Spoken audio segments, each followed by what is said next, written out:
6 वेळा अपयश आलं पण तरी सुद्धा जिद्द सोडली नाही. एका सोलापुरातल्या गॅरेज चालकाच्या मुलींनी एमपीएससी परीक्षेमध्ये खरं तर दोघींनीही घवघवीत असं यश मिळवले. पाहूया त्यांची संघर्षमय कहाणी. आर्थिक परिस्थितीमुळे 5वी पर्यंत शिकलेल्या ज्योतिराम भोजने यांनी कुटुंबियाच्या उदरनिर्वाहासाठी सोलापुरात छोटं गॅरेज सुरू केलं. वडिलांचं कष्ट आणि जिद्दीचा आदर्श डोळ्यासमोर ठेवून सोलापुरातील गवळी वस्तीमधील गलिच्छ वस्ती सुधारमधील पत्र्याच्या घरात राहणाऱ्या ज्योतिराम यांच्या दोन्ही मुली एमपीएससीच्या परीक्षेमध्ये त्यांनी यश मिळवले. वडील ज्योतिराम भोजने यांना कुटुंबाच्या आर्थिक अडचणीमुळे पुढे शिक्षण घेता आलं नाही. गॅरेजमधून मिळणाऱ्या 4 पैशातून त्यांनी सुखाचा संसार केला. मुलींच्या स्वप्नांना बळ देण्याचं काम केलं. अनेक अडचणी आल्या. मुलींचं शिक्षण थांबवलं नाही. सरोजिनी आणि संजीवनी यांनी बीकॉम झाल्यानंतर 2018 पासून एमपीएससीची तयारी सुरू केली.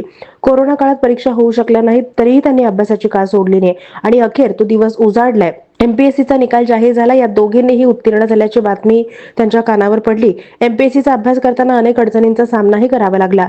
पण या 7 परीक्षांमध्ये थोडक्यात अपयश आलेलं असताना सुद्धा जिद्द कायम ठेवल्यानं या दोघींनीही आई वडिलांचा विश्वास सार्थ ठरवलाय आणि एमपीएससी परीक्षेमध्ये यश मिळवलंय.